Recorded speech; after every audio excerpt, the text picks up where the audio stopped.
రాజకీయ ప్రయోజనాల కోసం గోవులతో గోవిందుడితో ఆడుకుంటున్నటువంటి వారి మీద చట్టరీత్యా చర్యలు తీసుకోబోతున్నాం. ఇక్కడ పనిచేసినటువంటి అనుభవం ఉండి కూడా 2 దఫాలు ధర్మకర్తల మండలి సభ్యులుగా 2 దఫాలు టీటీడీ అధ్యక్షుడిగా పనిచేసినటువంటి వ్యక్తులు కూడా ఈరోజు గోశాలలో జరిగినటువంటి సహజ మరణాలని 100 గోవుల పైచీలకు 3 నెలల్లో చనిపోయాయని చెప్పి ఒక అసత్య అబద్ధపు ప్రచారాన్ని భక్తుల్లోకి తీసుకువెళ్ళి కోట్లాది మంది శ్రీవారి భక్తుల మనోభావాలు బాధపడే విధంగా వివరించారు. రాజకీయాలు చూసుకోవాలి, ఇది మంచిది కాదు. మేమైతే చెప్పాం, మా దగ్గర పూర్తి ఆధారాలు ఉన్నాయి.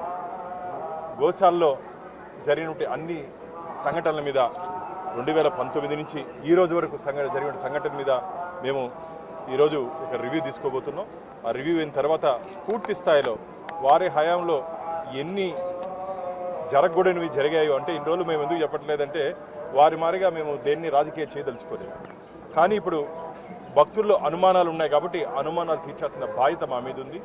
మేము పూర్తి ఆధారాలతో టీటీడీ గోశాలలో జరిగినటువంటి గో సంరక్షణ ఏ విధంగా ఉండింది, నిన్న చాలా బాధేసింది. ఒక పేపర్లో గోశాలన గో వధశాలన ఏందండి, గోవధ చేసే కర్మ ఎవరికి పట్టింది, అన్యమతస్తులు చేస్తున్నట్టు దాన్ని ఈరోజు టీటీడీ మీద రుద్దడం ఇది చాలా బాధాకరమైన విషయం. వారు అలాంటి మాటలు మాట్లాడకూడదు, అలాంటి మాటలు వెనక్కి తీసుకోవాలి.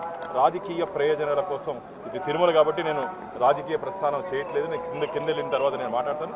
రాజకీయ ప్రయోజనాల కోసం గోవుతో గోవిందుడితో ఆడుకోవద్దండి. గోశాలలో ఎక్కడో జరిగినటువంటి ఫోటోలను తీసుకొని ఇక్కడ చూపించడం, కొన్ని సహజ మరణాలని 100 పైచీలకు 3 నెలల్లో చనిపోయాయని చెప్పి ఒక అసత్య అబద్ధపు ప్రచారాన్ని భక్తుల్లోకి తీసుకొని వెళ్తున్నారు. ఆ పార్టీ వాళ్ళు చెప్పినటువంటి ఏ మాటల్ని భక్తులు నమ్మే పరిస్థితులు లేరు. కానీ టీటీడీ ప్రతిష్టతని దిగదార్చే విధంగా వారు వ్యవహరిస్తున్నారు. అదే అజెండా పెట్టుకున్నారు వారు. ఇది మంచిది కాదు. నేను కిందకి వెళ్ళిన తర్వాత పూర్తి నివేదిక వస్తుంది, తీసుకుంటున్నాం. తొందరనే మా చైర్మన్ గారు మేము గోశాలకు కూడా వెళ్తున్నాం. అక్కడ పరిశీలించిన తర్వాత మీడియా ముందు గత 2019 నుంచి 24 వరకు ఏం జరిగింది, ఏం చేశారు, పూర్తి ఆధారాలతో పాటు మీడియా ముందుకు రాబోతున్నాం. గోవిందనారాయణ ఈరోజు వెళ్తున్నాం మేము, చైర్మన్ గారు మేము. సహజంగా ఏ గోశాలలో అయినా సరే మరణాలు ఉంటాయి. గోశాలలో గోమాతలు అనారోగ్యంతో కానీ ఇన్ఫెక్షన్తో కానీ ఆ సంఖ్య ఎంత ఉంది, ఎందువల్ల జరిగింది, దీని మీద కూడా మేము భక్తులు కూడా గోవింద భక్తులు కూడా మేము సమానం చెప్పాల్సిన బాధ్యత మా మీద ఉంది. కాబట్టి అసత్యాలను ఎవరు నమ్మద్దండి అని చెప్పి గోవింద భక్తులు ఇప్పటికే నాకు చాలామంది ఫోన్ చేశారు. వాళ్ళ మాటలు మేమేం పట్టించుకోవట్లేదు. కానీ ఒకసారి పోయి గో సంరక్షణ ఏ విధంగా జరుగుతుందో చూడమని చెప్పారు. నేను మొన్ననే గోపూజ రోజు వెళ్ళి చూడడం జరిగింది. అన్ని గోవులు బాగున్నాయి, దానా అంతా బాగా ఇస్తున్నాం. గోవులకి దానా పెట్టలేని పరిస్థితులు ఈరోజు దేవస్థానం లేదు, అది గుర్తుపెట్టుకోవాలి. దేవస్థానంలో పనిచేసినటువంటి ఉన్నత స్థాయిలో పనిచేసినటువంటి వ్యక్తులు ఇలా టీటీడీ ప్రతిష్టను దిగజార్చే విధంగా వివరించారు.